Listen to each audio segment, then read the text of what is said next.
This time on Poll Hub, are you burned out? 1 in 3 Americans say they are, but why? Is it related to COVID? We dig into the data. Then digital spaces are, it's a hard one. We're going to get an explanation of what digital spaces are, but then we're also going to look at what experts think the future of these things will be and why it matters to humanity. Then, oh darn, stepped in a wad of bubble gum. A fun fact this week is all about what adults think about kids and gum. Well, what they thought about kids and gum a long time ago. Sounds fun. Let's get to it. And hi, everybody. Welcome to Poll Hub. I'm JD Depper. I'm Barbara Carvalho.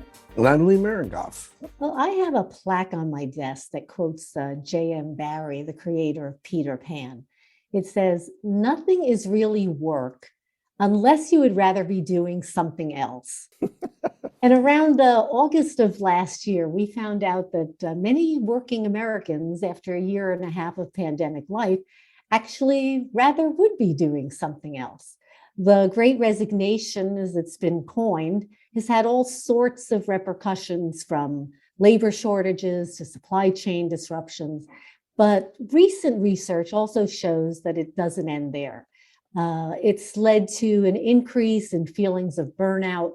According to Gallup's workplace study at the end of last year, workers who reached the always or often burnout breaking point now make up about a quarter of employees. And Gallup has found that it's a real workplace issue. Here's some of these numbers. 23% of workers who always or often feel burnt out are more likely to visit the ER. 63% are more likely to take a sick day. And also they are 2.6 times more likely to leave their job. We know the pandemic was a major disruptor, but what are some of the other factors that this research has found contributes to burnout? I just think, I hear about this and I just think about, the uncertainty that people have in the workplace, the stress that contributes to, those are big factors. And as you say, the pandemic certainly created a whole world of life changes in terms of people's expectations as to what they want to do later down the road. But whether people are generally pessimistic about the future, optimistic about the future, plays a big role in this as well. Well, work has changed dramatically, at least in the near term. Or what other factors have impacted this in terms of how people are working or how work has changed? Back before the pandemic, we were talking about the gig economy. Now we're talking about home versus on-site versus hybrid, and there have been lots of changes.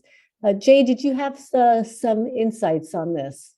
Yeah, I mean, I think one of the things that that Gallup found, but then there's lots of other polling around this, including some of our own, and it is tied partly to this Great Resignation and what's happened with COVID. But I think it's interesting to start with where Gallup starts with, which is they asked the same question in 2019, 2020, and 2021, and the numbers haven't changed that much. So 30% of women feel burnout in 2019. It's 34% now. 27% of men do. 26% now. It's that gap has grown between men and women is one of the things that I think is notable.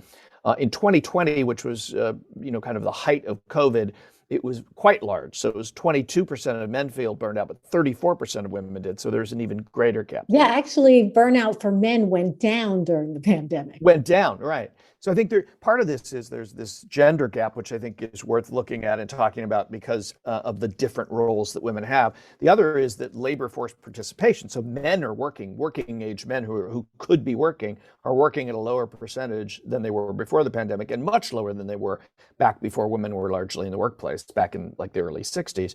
But women's labor force participation has held pretty steady. It's a little bit lower, but it's held pretty steady. So women are kind of bearing more of the brunt of all this.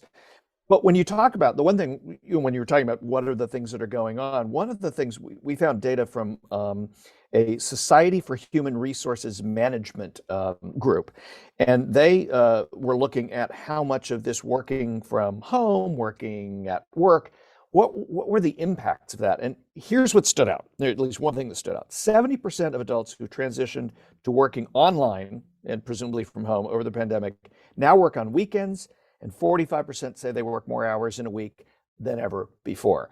That spells burnout to me. And you don't have to, if you're working remotely, you're not commuting to work. And guess what? That time is not necessarily being filled with fun things. It's filled with, gee, I can put another hour in the day or another 2 hours in the day. And so you kind of get caught up in that. And I think also, Jay, you alluded to the multiple roles that might be more common with the traditional roles of women in the household. And all of a sudden, they're doubling down in a bigger way in terms of what their responsibilities are. I think one of the other things, at least and this is less from the research that we've looked at and more just from our world, the one that we work in here at the Marist Poll, that almost everybody does now. We use the persistent messaging app called Slack. Many companies use either Slack or Teams. And it's like SMS, like your text on your phone, but it's on your screen all the time. And so there's a nonstop kind of onslaught of always being available, the expectation that you can respond or that you're ready to go when anybody needs to reach you, much more than an office where you pop by, oh, they're not at their desk. You don't get that. The other piece of this is, and we used something like this in journalism, TV journalism, back in the 90s and 2000s. We had this persistent messaging. So it's not new, but it's new for most of the population. The other piece of it is that Zoom, we record these podcasts on Zoom now. Zoom means that you don't have to organize for the meeting. You don't have to do the kinds of steps that break apart the day. The day can be one seamless Zoom meeting. Tell me about it. If anything leads to burnout, being on camera for the entire day in meetings, even if you're not talking, that is burnout city. All right, are you teed up Barb on that, Barb? Well, what's funny is when watching the football playoff games the last couple of weekends, Slack has been a prominent advertiser on those games. And every time the little Slack ding was on the television, I had to look at my phone. I just realized I kept looking at my phone for the Slack message. But absolutely, work has changed in a variety of ways and has increased the amount of stress. And as you pointed out, Jay, although these changes have been small, they have been very significant because of the fact that we are certainly looking at a very different way of working, at least, as I said, in the near future. It remains to be seen how much business as usual becomes the old usual. But I think, we've seen a combination of things. What I found interesting too in this Gallup research was that the most burnout was among people who had a combination of work settings, home and, office. Those who were able to either have all at home or all on site, although stressed out, were advantaged. So I think that's interesting in terms of how companies and organizations look to the future and manage this new work setting. And so let's shift gears. It's something we've talked about a lot in different contexts on this podcast over the years, and that is the way that social media and the internet especially interacts with politics, especially over the last 4 years. During the Trump administration, when the social media played such a big role in politics. We were intrigued by a Pew Research report late last year about, they called it the future of the internet, but it's more about digital spaces. And so we thought we should probably find out what that means. And so we've invited Dr. Kat Schrier, who is an associate professor and the founding director of the Games and Emerging Media Lab or program at Marist College, on to help us understand what we're talking about and then to explore this topic. Dr. Kat, as she is known in class, thanks for coming on. Thank you so much for having me. So let's start with that. This report about the future of the internet, it got us thinking, but it's really about these digital spaces. What's the difference between kind of talking about the internet and digital spaces? Wow. I mean, is there a difference, right? To me, spaces are spaces, communities are communities. I always like to say, because people always think of video games as being separate from public life, but I always say, like, games are public life, right? This it's all part of public life. It's all part of the ecology. Is there really a separation? No, right? We're playing in games, but we're also discussing. We might be talking about politics. We might be even doing protests in games. So to me, it's all part of civic life. Do you think that one of the findings in this Pew study was that 61% of the experts they talked to, and they talked to a couple of hundred experts in these spaces, and you are one of them. Pew didn't get to you on this, did they? I mean, I have been interviewed by Pew in one of those, full reports before. I don't know if it was this particular one. Okay. But Well, cool. Yeah, that's great. 61% of the folks like you that spend their time thinking about this stuff believe that by 2035, digital spaces are going to change in ways that significantly serve the public good. 39% disagree. Where do you fall on that divide?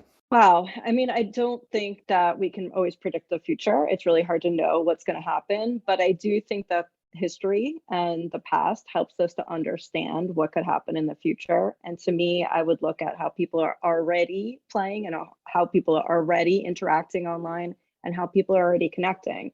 And for example, you look at a recent ADL report on online gamers, and you find that 83% of adults are getting harassed or dealing with some kind of hate in online gaming, right? And so gaming, huge part of a digital space that we have. On the other hand, 99% of those same adults are finding friends, they're connecting, they're engaging in mentorship. And so to me, that says that we are going to find the full range of human behavior, just as we would in any space, whether it's the playground, whether it's the library, whether it's our classroom. We're going to have a full spectrum of human behaviors because that's just part of humanity. The question is, how do we design whether it's a game or any online system or the metaverse, how do we design that community to better support pro-social behavior? And so to me, that's a more important question, is like, what do we do now to make sure that in the future, we're going to have more supportive, compassionate, caring behavior in the spaces that we create? So this is a really simple question. How do we do that? I mean, I don't know if it's just a bad news bias that we have, that we are attracted to the negative. But I think that when we discuss the internet or digital spaces, to be more, broadly, we do focus on the negative, that, people become, much more focused, and self-involved. And we talk about, students not being able to communicate in traditional ways, like things like, talking and, saying things in real time with real people in 3 dimensions, although I'm sure we'll be doing that in digital spaces too. So how do we move from seeing these digital spaces as, I think in the popular press, as so negative, and develop ways to make these positive spaces where we are teaching these important values? Yeah, I mean, that's a great point. Like, I always joke about how I'm always focusing on the positive aspects of digital media and how games can support empathy and compassion and care. And it's just not like hot, right? It's not, the media is not picking up on that. They want to hear, and maybe it's the public that wants to hear, what are the negative aspects? And we often do hear about the negative aspects of digital life, whether it's, social media addiction, or we hear about violence in video games, and we hear these tropes over and over again. And that happens a lot because we're afraid, right? We're afraid of this idea, right, in our head, that this new online community or this digital life is going to overtake us in some way. I mean, it's scary, right, when you first think about it. But then when you start to unpack the layers of it, you realize that this is it's humans, right? It's not about the technology. It's not about the new innovative fancy gadget. It's really about humanity. And I think that, the first step is to affirm that people have fears, right? And then to try to, unpack that, right? To really try to, people have myths about new technologies, and try to support alternatives to those myths, to provide information that actually has evidence behind it, and to dispel that. One of the wonderful things about creating a new community is that, there actually are things you can do to make a community more supportive of compassionate and caring behavior. There's a group called the Fair Play Alliance that is working across game companies to share information about best practices and policies about designing a better community system. So there are things that companies are starting to do, and grassroots organizations are trying to do. For example, I just created a new grassroots organization called the Inclusive Games Network that is trying to collect and curate resources on designing and developing communities for social good. So communities like my own, there's also a community like Take This, which supports mental health in gaming. There's other organizations that are focused on, for example, LGBTQ representation and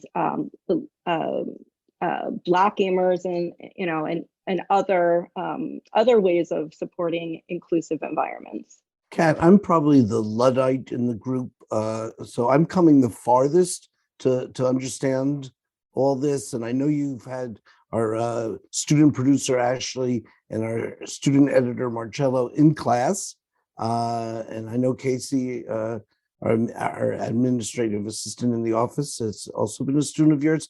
So if I was a student and I walked in accidentally to this class. You mean you thought it was biology and then you realized it was digital spaces? Yeah. I had a student once who sat 2 hours in the first class and raised her hand at the end and said, "Is this biology?" And I thought that maybe I wasn't being clear. So I have two questions, but the first one is, so what, and I stay there for the full 15 weeks. What are some of the things that are my takeaways? What am I going to learn that I just had no idea existed because I'm a Luddite, like I said? Yeah, well, I always go back to the fact that when you're creating anything digital, right, whether it's an app or a video game or it's social media, it's really about human interactions. And I think the number one thing is that this is about people, and that when we're designing, we're always thinking about people. The second thing is that when you're designing a system, and you have to really think about all the factors and all the implications of that system. And so we have to think also about inclusion and equity and justice when we're designing that system. So all of those things really matter. So I know it sounds like at first, and actually this is what I tell my students the first day, doesn't matter if you have any technical background, doesn't matter if you have any programming experience. This is about telling stories. It's about understanding people. It's about equity and care. And you are the future, right? You're the people who are going to be designing whatever it is, the new widget, the new gadget, whatever it is. But ultimately, it's about humans and caring about those humans. And so, and I see from your publications, We Are the Gamers, how games teach ethics and civics.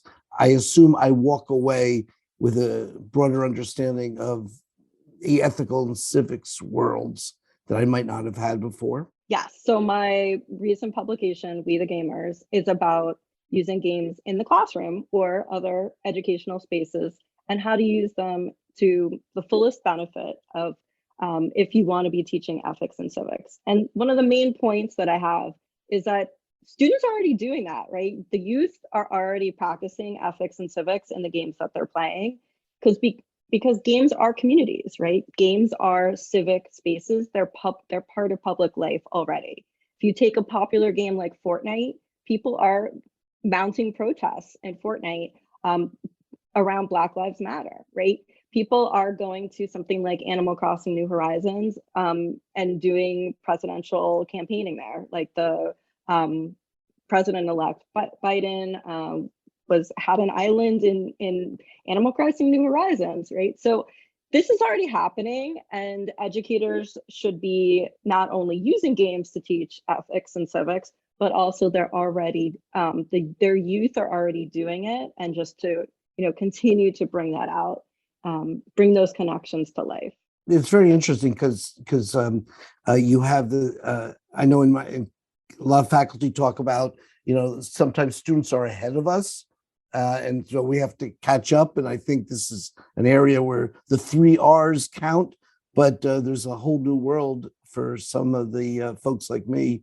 Maybe I should audit one of your classes. And You should please come to my class. That would be amazing. Kat, before we let you go, I did want to ask you one question, because so much of what we're talking about in digital spaces right now is framed in this: does the government need to do more, or can corporations be the only ones in control of these digital spaces? We left you no time to talk about this, but do you think that's a binary, an either or is it like the rest of life? There's gonna be pieces where the government makes difference, and there's places where corporations on their own are going to make a difference. Yeah, I mean, I think that's a great question. And I also think that all of us have the responsibility to make those changes. And I think that's part of the reason why I wrote my book. It's we, right? We are a collective.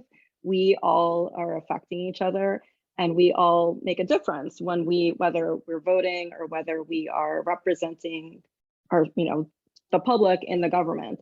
And yes, I would say it's definitely not an either or. I think we all have responsibility. That includes the government, that includes corporations, that includes educators, that includes all of us in the public, that we collectively should be ensuring that our future digital spaces are caring and compassionate and inclusive. Thank you very much. This was fascinating, and I know that you also direct the Play Innovation Lab here at Marist College, and I suspect it's not all play; it's a lot of serious business as well. So, thank you very much for joining us today. Thank you so much. It was really fun. Well, so far we've been talking in this podcast about things in the future, and I'm going to turn the clock back to 1952 when the Gallup poll asked about a question involving bubblegum. But before we get into that, I have to make what I thought was only one correction today, but I've already made an error carrying over from last week and one today, so I'm going to clear the slate. Okay, last week I talked about some poll did. Okay, and that poll turns out to be the folks at the Public Religion Resource Institute, and Natalie Jackson, a friend of Marist, a friend of the poll, and a friend of polling, has pointed that out to us from her workspace at PRRI. Well, she actually devised the question, so she recognized it immediately. Yeah, oh yeah, and so I apologize for that, but here you get two mentions on the same podcast. Now back to bubblegum, and that's the question that Gallup asked in 1952, and whether people objected to their children chewing bubblegum. And 27% said why? Well, teeth, bad for the teeth. That's what I always heard when I was growing up. Other things, it causes, it's not good for them. It causes sores in people's mouth. A lot of people think 20% said it's messy. It gets in your hair and on your face. It gets on the floor. It gets into furniture. And I like always when you find a Gallup poll dating back many decades, you find an interesting answer that seems so out of touch for what today is. And that one is the 1% who said chewing gum is unladylike. Well, that person has been identified and has been taken care of, I'm sure. That other one, though, the 24% was, causes trench mouth. It's unsanitary. You mentioned causes sores in the mouth. The number one answer in that section was causes tuberculosis. I mean, that dates this. Hang on a second, though. Chewing gum is actually a big deal, and it's part of the NIH, the National Institutes of Health, study. They do include chewing gum in their food consumption research, and they have over time, particularly for children and adolescents. And their latest 2019 report basically found that 80% of kids, and they define kids as between 6 and 12 years old, and then adolescents 13 and plus. So 80% still do report chewing gum, at least in the last 3 months. And although it declines with age, I thought that that was particularly interesting. And certainly boys are doing it more so than girls. So there must be something to still that ladylike issue that you identify way back in 1952. I was just going to say, Barb, when I played Little League, I mean, the big thing was to have a big wad of chewing gum because you couldn't use chewing tobacco and shouldn't today either.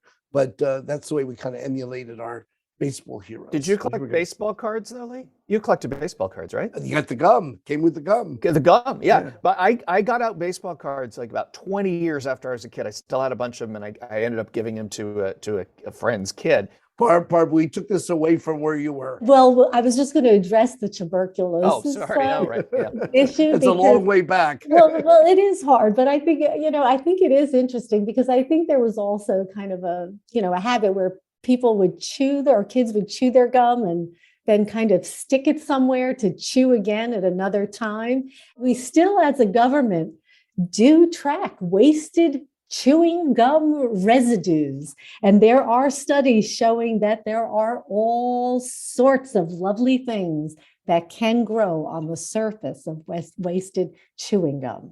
And you should know that anybody in my age group knows from that old song from decades ago, does your chewing gum lose its flavor on the bedpost overnight? Nothing can be added to this segment than that, I suspect. And so that's where we're going to have to wrap it for this one. That'll do it for Poll Hub this week. Poll Hub is a production of the Marist Poll at Marist College in Poughkeepsie, New York.